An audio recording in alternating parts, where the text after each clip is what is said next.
Welcome to the Deep Dive. We're here to take your curiosity and, well, really plunge into some fascinating topics. Today we're embarking on a journey, metaphorically speaking, to Varanasi, India. It's a city where life and death aren't just side by side. They seem intricately woven together, in really profound and sacred ways. We're going to explore a perspective on mortality that might just shift how you think about it. We'll look at a unique house of liberation and the ancient rituals along the sacred Ganga River. It really is compelling, isn't it? How these deeply held spiritual beliefs, they don't just influence things, they actually guide every single aspect of the end-of-life journey in Varanasi. It gives us this truly distinctive lens on how people prepare for and, well, ultimately embrace their final moments. Yeah, and we'll uncover some surprising reasons why people travel, sometimes from very far away, specifically to die here. We'll meet the people who guide them through the final rites and even figure out where a common phrase comes from. Okay, let's try and unpack this. So our exploration really starts at this remarkable place called Mukti Bhavan. Now, it's often called, sort of colloquially, a dead hotel, but its real purpose, as our sources point out, is much more profound. It's a house of liberation. Right. Not a hotel in the commercial sense at all. Exactly. It's a sanctuary, really. For people who wish to shed all their worldly desires, their attachments before they pass away, they hold this deep belief that dying in Varanasi specifically can lead to moksha. Which is that liberation, liberation from the endless cycle of rebirth in Hinduism. Precisely. And if you look at the bigger picture here, this very deliberate preparation for death, it highlights a core Hindu philosophy. The idea, the conviction really, that your final thoughts, your actions, even your physical surroundings, they can profoundly impact your spiritual destiny. It's about consciously aiming for a good departure, spiritually speaking. It really is. And the place itself, our sources describe a building from the early 20th century, built by a wealthy family. It's now managed by head monk, Mr. K.K. Cooper. And the atmosphere inside, it's described as solemn, sure, but also peaceful. Quiet, think high ceilings, cool marble floors. And interestingly, cow dung is apparently used on some walls. Which sounds strange, but it's believed to repel germs, like a natural antiseptic. Right, so it's a very different kind of space than, say, a hospital wing for end-of-life care. The focus is much less medical, much more spiritual. And the philosophy they teach guests there is striking. The material really emphasizes this. It's all about focusing the mind completely on your connection to God, not dwelling on the illness or worldly worries. The whole aim is the tranquil, purposeful departure. They have prayer rooms, daily chants, including one for truthfulness and healing, linked to Lord Narayana, who is the preserver god in the Hindu Trinity. So it's this very focused spiritual practice. Yeah, this approach, it really emphasizes a complete mental and spiritual detachment from the material world, doesn't it? Guests are encouraged to just let go of all those earthly burdens, preparing the soul for whatever comes next. It's a profound commitment, not just in theory, but lived out, physically enacted in one's final days. It really underscores the deep devotion you see there. And guiding people through this is the manager, Mr. Shukar. He's 60 years old. And he's dedicated an incredible 43 years of his life to Mukti Bhavan. Wow, 43 years. Yeah. Our sources say he's deeply knowledgeable in Hindu scriptures, a real spiritual guide for people seeking that liberation. The practical arrangements at Mukti Bhavan are also quite unique. There are only 12 rooms, and they're very minimally furnished. Basically just a bed, a blanket, a pillow. And what's really remarkable is there's no charge for the stay itself, just a small fee for utilities, water and electricity. It's clearly not a commercial venture. Not at all. So that brings up a question, how do families fit into this? It's such a personal journey. Well, the sources explain that often quite large families, sometimes more than 10 people, will come with the dying relative. They'll sleep right there on the floor, bring their own toiletries. It turns it into this communal, shared experience. It's about deep spiritual support, not a sort of solitary clinical end. Yeah, that communal aspect is strong. And the food arrangements are distinctive too. Guests usually arrange their own meals, or they can donate if they want to receive food that Mukti Bhavan provides. It embodies this principle of giving, rather than just receiving, which reinforces that spiritual commitment. A focus on contribution. And there's a time limit, which sounds strict, but it seems compassionate in its intent. Guests typically stay for a maximum of 15 days, 2 weeks. If they haven't passed away by then, they're gently asked to return home. To allow others the chance to use the space, right? Exactly. Unless, of course, their condition is clearly critical, very imminent, then they can make an exception. It ensures the limited space serves as many as possible. And one detail that's really fascinating here is how inclusive it is. People of any wealth level, any caste, they're accepted. And if someone can't even pay the small utility fee, they're still welcomed. That's quite something. It is. And Mukti Bhavan even arranges and pays for the cremation, which costs, 4,000 to 10,000 rupees, maybe 50 to 120 US dollars for those who die alone and have no money.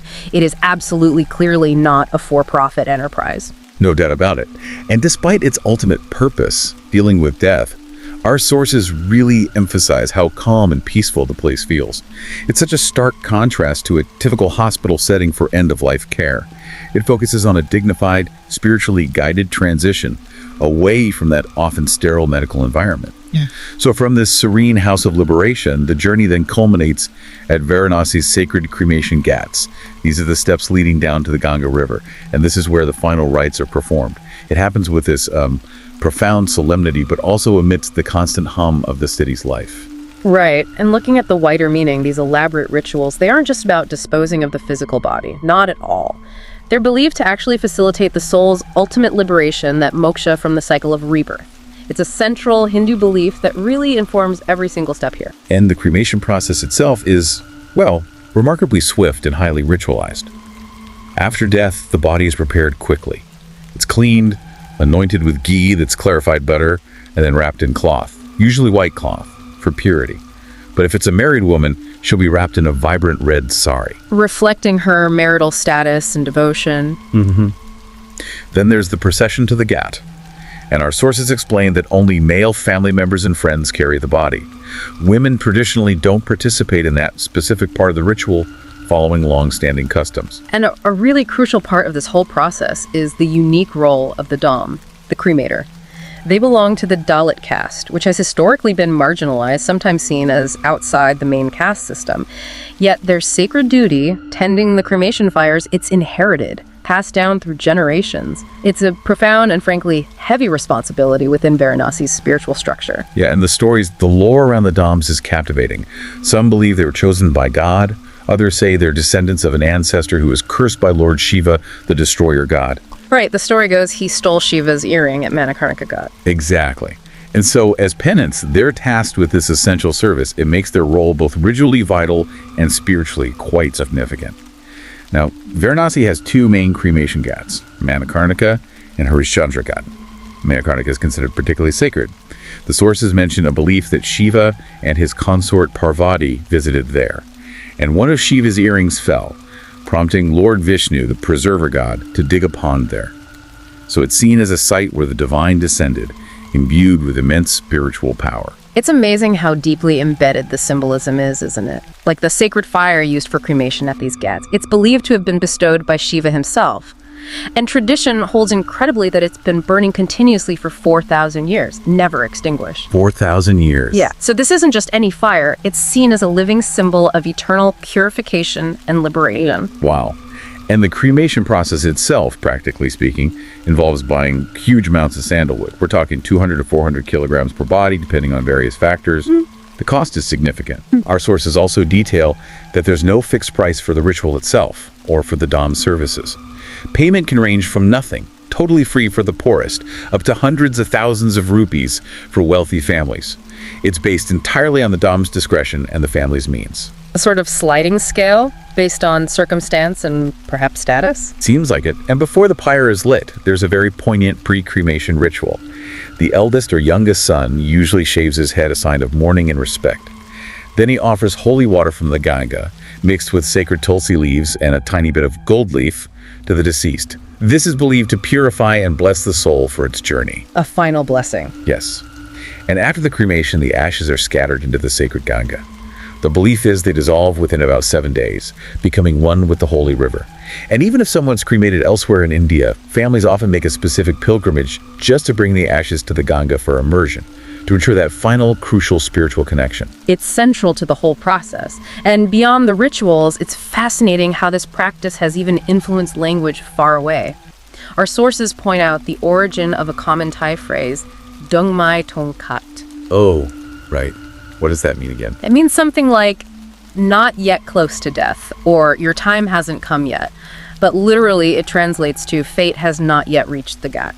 Wow. A direct reference to these cremation sites in Varanasi. Exactly. It really underscores this sort of universal recognition or impact of these rituals, even across culture. That's incredible. The sources also mentioned something about the crowds, didn't they? During big festivals like the Kumbh Mela. Oh, yes. Apparently, the crowds in Varanasi can become so immense that actually walking to the ghats is almost impossible. But how do people manage? Well, often they have to take a boat out onto the Ganga, which gives you this unique, almost ethereal view of the burning pyres from the water. Must be an unforgettable sight. Profound, I imagine. Definitely described that way. Now, you might be wondering, are there situations where cremation is actually forbidden at these sacred ghats? You sometimes hear things, maybe from old texts, suggesting restrictions. But our sources say it's largely, well, a misunderstanding or perhaps a practice that's changed over time. Yeah, looking at the bigger picture, it shows how cultural practices can adapt while still holding on to core beliefs. For example, a pregnant woman can be cremated. However, the baby is first carefully removed. Removed. What happens then? The baby is submerged in the Ganga. The belief is that the baby is already innocent and pure, so it doesn't need the fire ritual for purification. It's often described as being offered as food for the fish, sort of returning to nature in a different but equally sacred way. That's quite something to consider. And there's another surprising custom mentioned in the sources. Someone who died from a snake bite. Right. They're not cremated either. No, instead they're submerged directly in the river. And this isn't out of disrespect, is it? No, not at all. It's based on this deeply held belief that they might actually still revive. Revive after a snake bite. Yeah, particularly in India, there's a belief, or perhaps historical observation, that many snakebite victims might only be paralyzed, not truly dead. The sources even mentioned a supposed 60% recovery rate, though that sounds high. Interesting. So it's a practice rooted in a kind of hope and maybe a different understanding of that line between life and death. Exactly. So all this focus on death, it invites a broader question, doesn't it? How does Varanasi manage to be this place so deeply connected with death, but also maintain such vibrant energy and life? The image of the city of death is powerful, but it's clearly just one part of the story. Oh, absolutely. Our sources paint a vivid picture of Varanasi as a bustling, incredibly lively city. It just hums with constant activity. You see devotees bathing in the Ganga in the morning, chanting. Then you've got places like the famous Blue Lassie shop. Ah, yes, the Lassie shop. Yeah. A real hub where visitors from all over leave their mark, hanging photo spoons. It becomes this living artwork. And the narrow lanes, the ghats themselves, away from the cremations, they're just an explosion of sounds, smells, colors. Street vendors, flower sellers, the chatter of daily life. It's intense. A real sensory overload, in a good way, perhaps. Definitely. And every evening at the Dashashwamedh Ghat, the city has this incredible ceremony, the Ganga Arti. The fire worship? Yes, a powerful, mesmerizing fire worship ceremony for Mother Ganga. It's this symphony of bells, drums, chanted prayers. Priests perform these intricate rituals with lamps and incense. It's a spectacular display of the city's continuous living faith. A testament to its devotion. So what does it all mean? I guess dying in Varanasi, it's clearly more than just a final act for many people. It's a profound spiritual choice, a conscious pursuit of that liberation, Moksha, from the cycle of rebirth. And it happens in a city that just pulses with life, right alongside death. This deep dive into Varanasi, it really shows us, doesn't it, that while death is universal, how we interpret it, accept it, the rituals around it, they vary so dramatically across cultures. It offers these incredible insights into human belief and our very diverse ways of approaching mortality. What's truly profound, I think, is that unwavering faith guiding the entire journey there. It allows people to consciously and often peacefully embrace their final chapter, holding on to that hope of ultimate liberation. And that perspective, it really offers a powerful invitation for all of us, to reflect on our own understanding of life's end and what we choose to make of it. So, thinking about all this, what stands out most to you from this journey? What new perspectives on life or death might you carry with you after exploring Varanasi through these accounts?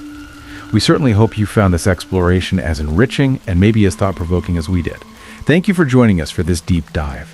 And for more unique explorations and insights, be sure to find us again next time on The Deep Dive.